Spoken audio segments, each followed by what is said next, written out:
Did you know that Union Carbide knew their factory was a death trap for months before it killed thousands of people in India?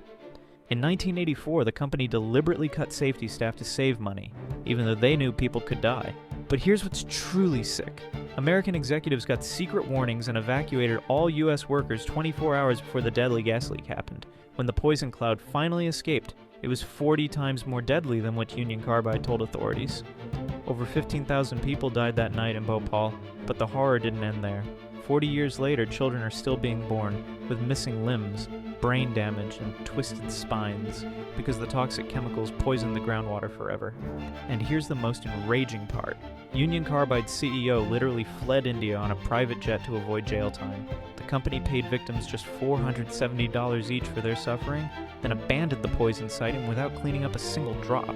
This remains the world's worst industrial disaster, and not one executive ever went to prison,